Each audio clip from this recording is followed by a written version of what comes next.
Abbiamo ascoltato prima il servizio di Federica Pompamea su Taranto in Calessino, che raccontava la difficoltà di chi porta i turisti in giro per la città vecchia fra cantieri e punti di degrado, e insomma è una problematica anche per chi vuole mostrare, insomma, quando fai vedere la vetrina bella della città, far vedere le difficoltà di quella città non è semplice. Cosa racconti, Enzo? Beh, la città vecchia è uno scrigno di storia e di tesori. Abbiamo bisogno di valorizzare, ma ce lo diciamo ormai da tanti anni, di valorizzare le parti migliori della nostra città, e la città vecchia sicuramente può rappresentare un momento e un luogo di grande rilancio turistico-economico del nostro territorio. Come dicevamo prima, occorre però un'azione politica importante che sia coinvolgente rispetto alle iniziative imprenditoriali private e alla popolazione residente, perché poi c'è questo problema, inutile nasconderlo, di zone della città vecchia che sono quasi impraticabili. E noi di queste zone magari parliamo con Fabrizio Iurlano del Taranto Grand Tour, che finalmente siamo riusciti a contattare. Buongiorno Fabrizio. Buongiorno a voi, grazie per l'invito. Allora Fabrizio, tu sei uno degli operatori culturali di questa città vecchia, racconti gli ipogei e racconti tutta la bellezza della Taranto che fu. Quali sono le difficoltà in cui vi imbattete come operatori culturali della città vecchia soprattutto? Ma allora, le difficoltà in realtà sono tante, ma questo vale per tutti i territori che vivono una fase di cambiamento dell'approccio proprio dal punto di vista culturale e turistico nei confronti di quel territorio.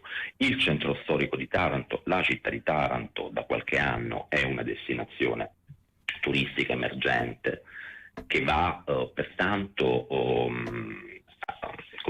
affrontata e gestita in questa ottica, con un cambio di passo, così come lo fanno alcuni operatori culturali. In realtà c'è molta differenza fra chi opera culturalmente e turisticamente per un territorio e chi invece fa intrattenimento e spettacolo. Noi quello che portiamo avanti da un po' di anni, in realtà con dei processi anche che sono iniziati quasi 15 anni fa, è soprattutto quello della valorizzazione del patrimonio culturale, materiale e immateriale del nostro territorio. Lo facciamo con il Taranto Grand Tour, lo facciamo valorizzando la rete degli ipogei, lo facciamo valorizzando la rete museale del centro storico, con la creazione della prima tourist card della durata di 24 ore che mette insieme il Museo Majorano, il Museo Diocesano, il Museo Medievale e uno degli ipogei del centro storico. Lo facciamo con tutte delle iniziative che vanno a mettere insieme commercianti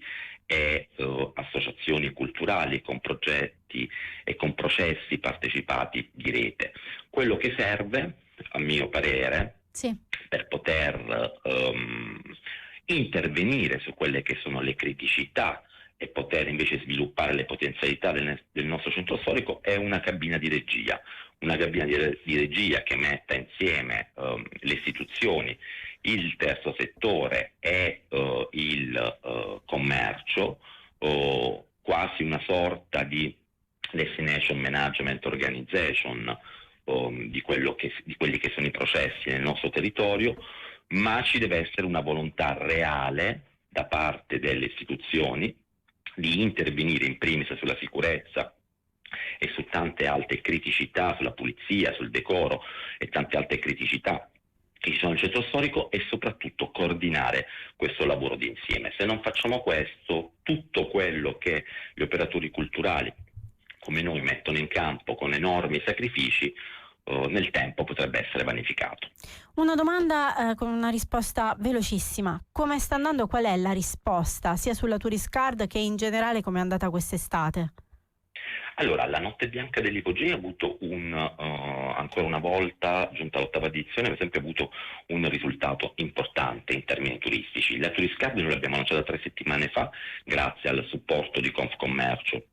Taranto da sempre vicino al nostro progetto, ed è ancora troppo presto per poter verificare o poter analizzare quelli che sono i risultati, però sicuramente si sta diffondendo, ma abbiamo bisogno di investire, di promuovere questo prodotto turistico al di fuori del nostro territorio, e su questo necessita il supporto della regione, del comune e anche insomma di altre istituzioni.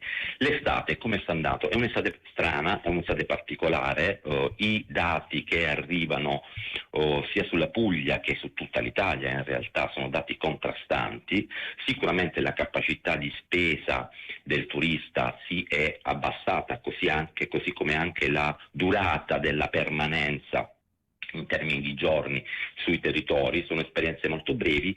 Per i dati che ci arrivano dovrebbe esserci anche una maggiore destagionalizzazione nei prossimi mesi, quindi dobbiamo aspettare anche settembre, perlomeno alla fine di settembre. E allora aspetteremo settembre, magari ci riaggiorniamo con Fabrizio. Un'analisi. Va bene, perfetto. Fabrizio, allora ci riaggiorniamo a settembre. Grazie a Fabrizio Riona del Taranto Grand Tour, e linea alla regia.